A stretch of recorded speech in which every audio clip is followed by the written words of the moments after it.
Okay, in this next section, we're going to talk about correlations, and they're described. So it describes the type of relationship. So here's a couple different ways to look at it. Okay, this is an example of a positive correlation.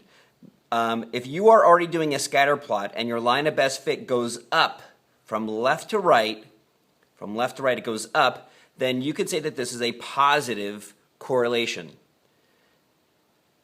If your line of best fit is going down from left to right, so it goes down from left to right as you read, this would be a negative correlation. Lastly, if you can't really draw a line of best fit, you would say that this has no correlation. There's no correlation that can be derived from this data. Okay, so your book does this with words now, and what we're looking at here is we need to take a look at okay, what is happening with the information. So here's an example. It says the amount of time that you study for a test and your grade on the test. So without graphing this, we can probably take a look and figure out what kind of correlation this has. So here's how I like to do it. Okay, what I like to say is that, okay, I pretend that one of these is either going up or down. So let me pretend that this is going up. I'm going to increase the amount of time that I study for a test. If I increase the amount of time that I study for a test, what is most likely to happen on my grade? Okay, and as you probably predicted, that my test grade will also go up. Okay, I draw these arrows here because if both of the arrows are going in the same direction, this is an example of a positive correlation. Has a positive correlation. And if I was to graph it, most likely my line of best fit is going to go up from left to right. Okay. Here's another one. The number of weeks a movie has been out and the weekly attendance. All right, well, let me pretend that the number of weeks is increasing. You know, 1 week, it was out for 1 week, it was out for 2 weeks, now it's out for 5, now it's out for 10.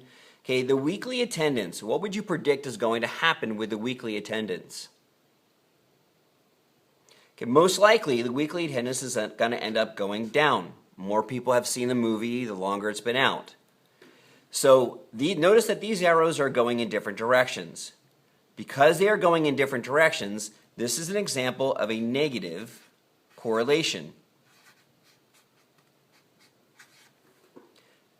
Arrows are in different directions, negative correlation, and your graph would most likely go down from left to right.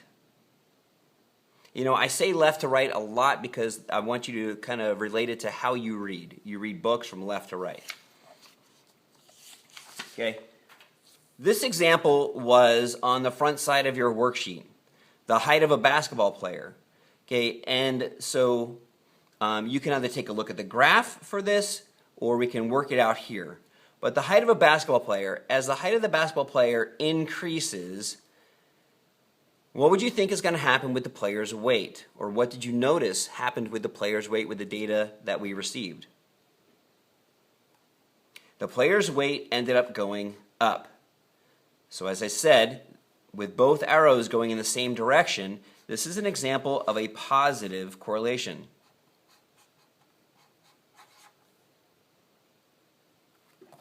Okay. On the back side of your worksheet, you have two more examples.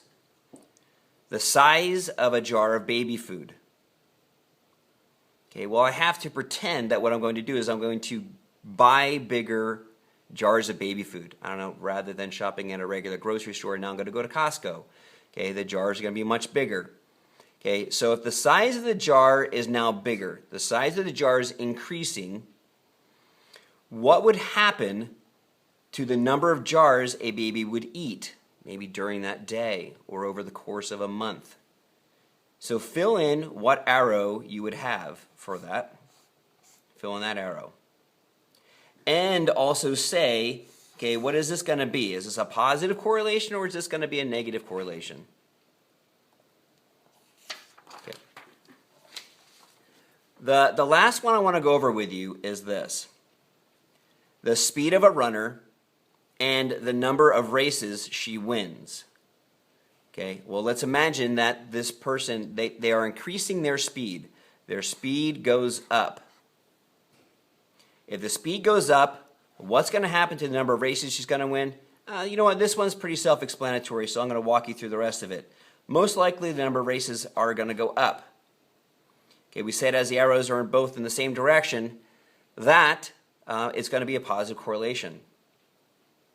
Something else to think about, though, is what if this runner, I don't know, accidentally got injured or needed to take a break for a little while? Okay, as her speed decreases, what is also going to happen to the number of races that she wins?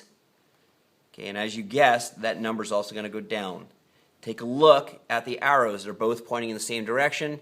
Therefore, it's also a positive correlation.